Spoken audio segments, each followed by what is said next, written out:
Hello everyone, this is Ankita Sood and I welcome you all to Topper's Notes. Let's begin with today's current affairs. Our first article is Pradhan Mantri Formalization of Micro Food Processing Enterprises यानी कि PMFME scheme. So Ministry of Food Processing Industries and NAFED ने प्रधानमंत्री formalisation of micro food processing enterprises scheme के under 6 one district one product यानी कि ODOP brand launch किया है।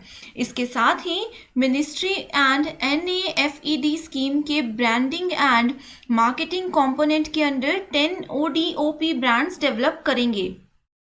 इसमें से Amrit Phal, Kori gold, Kashmiri Mantra, Somdana and Delhi bakers के होल व्हीट कुकीज नाम के 6 ब्रांड्स 5 जनवरी 2022 को लॉन्च किए गए थे। तो अब बात करते हैं कि ODOP यानी कि one district one product exactly होता क्या है। So one district one product value chain development and support infrastructure के अलाइनमेंट के लिए फ्रेमवर्क प्रोवाइड कराएगा एंड एक डिस्ट्रिक्ट में ODOP प्रोडक्ट्स के एक से ज़्यादा क्लस्टर हो सकते हैं एंड ODOP एक खराब होने वाली सीरियल बेस्ड और प्रोड्यूस बेस्ड और एक एरिया में वाइडली प्रोड्यूस्ड फूड आइटम्स हो सकते हैं। For example mango, potato, pickles and some other products like fisheries etcetera, ये सभी इसमें इंक्लूड किए जा सकते हैं। Our next article is Smart Cities and Academia Towards Action and Research SAAR program.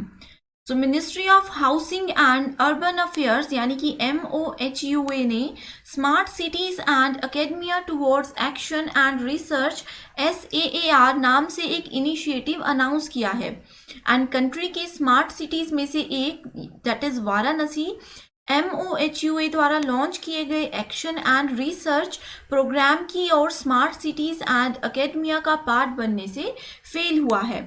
ये ministry of housing and urban affairs, national institute of urban affairs यानी कि NIUA and re owned Indian academy institutions के बीच एक collaboration है। तो अब बात करते हैं कि SAAR एग्जैक्टली करता क्या है। सो इस प्रोग्राम के अंडर कंट्री के आर्किटेक्चरल एंड प्लानिंग स्कूल्स में से 15 स्मार्ट सिटीज मिशन के हिस्टोरिकल प्रोजेक्ट्स को क्रॉनिकल करने के लिए स्मार्ट सिटीज के साथ कोलैबोरेट करेगा एंड पब्लिकेशंस बेस्ट प्रैक्टिसेस को क्रॉनिकल करेंगे एंड स्टूडेंट्स को अर्बन डेवलपमेंट इनिशिएटिव्स में पार्टिसिपेट करने की भी अपॉर्चुनिटी देंगे। इसके अलावा गवर्नमेंट के कुछ और इनिशिएटिव्स हैं related to urban development that includes Atal mission for urban rejuvenation and urban transformation, जिसको कि अमृत AMRUT इस नाम से भी जाना जाता है। सेकेंड इनिशिएटिव है प्रधानमंत्री आवास योजना अर्बन यानी कि PMAYU। नेक्स्ट है integrated command and control centres यानी कि ICCC। नेक्स्ट इनिशिएटिव है climate smart cities assessment framework 2.0। Next initiative है India smart cities fellowship programme and एक और इनिशिएटिव है that is TULIP that is the urban learning internship programme. Our next article is multi agency centre. तो union government ने states को intelligence bureau के under एक common counter terrorism grid MAC के through more intelligence input share करने के लिए कहा है। So here MAC stands for multi agency centre. States often platforms पर इंफॉर्मेशन शेयर करने से भी रिलक्टेंट फील करते हैं एंड रिक्वायर्ड टाइम पर क्रिटिकल इंफॉर्मेशन शेयर करने में सेवरल गैप्स हैं। तो अब बात करते हैं कि मैक यानी कि मल्टी एजेंसी सेंटर एग्जैक्टली है क्या। सो कारगिल रिव्यू कमेटी की रिपोर्ट द्वारा सजेस्ट किए गए Kargil institution and national security तंत्र के ओवरहॉल के बाद दिसंबर 2001 में इसे फॉर्म किया गया था। इसके अलावा इंटेलिजेंस ब्यूरो IB को न्यू दिल्ली में एक मैक बनाने के लिए ऑथराइज किया गया था and various security agencies MAC पर रियल टाइम इंटेलिजेंस इनपुट्स भी शेयर करती हैं। Our next article is Web 3.0 Evolution of the Internet. तो वर्ल्ड वाइड वेब द्वारा अपनी 33rd एनिवर्सरी सेलिब्रेट करने के साथ इंटरनेट हमारी कई डे टू डे एक्टिविटीज के लिए भी ज़रूरी हो गया है। वेब 3.0 एक रिवॉल्यूशन है जो पहले से ही चल रहा है। एंड अब इम्पॉर्टेंट पॉइंट ये है कि न्यूज़ में ये आजकल क्यों आ रहा है।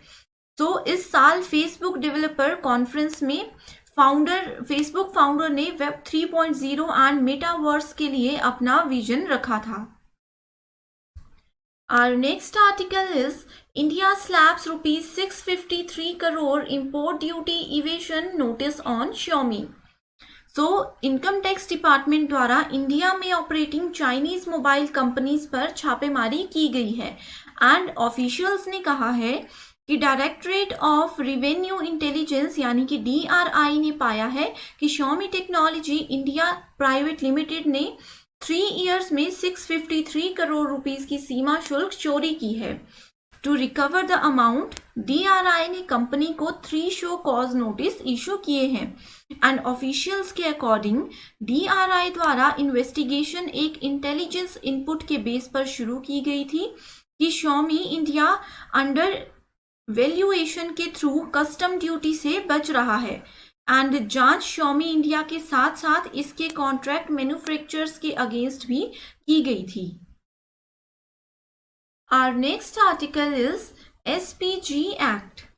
तो प्राइम मिनिस्टर नरेंद्र मोदी के वेडनेसडे के पंजाब विजिट के दौरान सिक्योरिटी में ब्रीच के बाद central government Punjab police officers के अगेंस्ट स्पेशल प्रोटेक्शन ग्रुप यानी कि SPG एक्ट के अंडर एक्शन लेने पर विचार कर रही है। सोर्सेज ने ये कहा कि इसके लिए रिस्पॉन्सिबल ऑफिसर्स को दिल्ली बुलाया जा सकता है या उनके अगेंस्ट सेंट्रल लेवल इंक्वायरी भी की जा सकती है। Next article we have is Sri Jagannath Temple Act of 1954. तो ओडिशा स्टेट कैबिनेट ने श्री जगन्नाथ टेम्पल एक्ट 1954 में अमेंडमेंट को अप्रूवल दे दिया है जो जगन्नाथ टेम्पल के स्वामित्व वाले लैंड से रिलेटेड इश्यूज को सिंप्लीफाई करता है। लेकिन अब temple administration and concerned officers के पास स्टेट गवर्नमेंट के अप्रूवल के बिना टेम्पल लैंड को बेचने या लीज पर देने की पावर है। इसके अलावा हम सभी को ये भी पता होना चाहिए कि जगन्नाथ टेम्पल का कंस्ट्रक्शन 12th सेंचुरी में ईस्टर्न गंगा डायनेस्टी के किंग अनाथवर्मन चौथगंगा देव द्वारा किया गया था। एंड जगन्नाथपुरी टेम्पल को यमुनिका तीर्थ भी कहा जाता है। एंड इस मंदिर को श्वेत शिवालय भी हम कह सकते हैं और ये 4 धाम तीर्थों यानी कि बद्रीनाथ, द्वारका, पुरी, रामेश्वरम का एक पार्ट है। Our next article is PM Jan Arogya Yojana. सो प्रधानमंत्री जन आरोग्य योजना यानी कि PMJ ने कोविड-19 के लिए हॉस्पिटल में भर्ती केवल 14.25 लोगों को ही राहत प्रदान की है। सो इस स्कीम में इसके अलावा हमें ये भी पता होना चाहिए कि report public health foundation of India and Duke global health institute United Nations द्वारा रिलीज की गई थी। एंड इस साल जुलाई में रिलीज उनकी रिपोर्ट से ये पता चला है कि PMJ 2018 में पुअरेस्ट 40% पॉपुलेशन को पर फैमिली 5 लाख रुपीस का एनुअल एश्योरेंस कवरेज प्रोवाइड करने के प्रॉमिस के साथ लॉन्च की गई थी। एंड इसने अप्रैल 2020 से लेकर के जून 2021 के बीच नोबल कोरोना वायरस डिजीज के लिए हॉस्पिटलाइज्ड 14.25% लोगों को ही सिर्फ राहत प्रदान की है। Next article is English is the language in high court Gujarat HC। तो गुजरात हाई कोर्ट ने रिसेंटली कोर्ट की कंटेम्प्ट के आरोप लगे एक जर्नलिस्ट को सिर्फ इंग्लिश बोलने का ऑर्डर दिया है क्योंकि ये हायर जुडिशरी की एक लैंग्वेज थी। Next article is Skoch awards. So 2003 में इंस्टीट्यूटेड स्कॉच अवार्ड उन लोगों, प्रोजेक्ट्स एंड इंस्टीट्यूशंस को सल्यूट करता है जो इंडिया को एक बेटर नेशन बनाने के लिए एक्स्ट्रा एफर्ट्स करते हैं। एंड स्कॉच अवार्ड में डिजिटल, फाइनेंशियल, सोशल इंक्लूजन के बेस्ट एफर्ट्स को शामिल किया जाता है। एंड इसमें best governance, best efforts inclusive growth, excellence in technology and applications, change management, corporate leadership, corporate governance, citizen service delivery, capacity building, empowerment and ऐसे अन्य issues शामिल हैं जो नॉर्मली स्पॉन्सर्ड और advertising focused glamour and industry की चकाचौंध में खो जाते हैं। इसके अलावा स्कॉच अवार्ड न केवल एक्सेप्शनल अचीवर्स हासिल करने वाले ऑर्गेनाइजेशंस एंड इंडिविजुअल्स को एक्नॉलेज करता है, बल्कि inspirational guidance and motivational leadership को भी ये प्रोत्साहित करता है। That's all for today's current affairs. Thank you so much.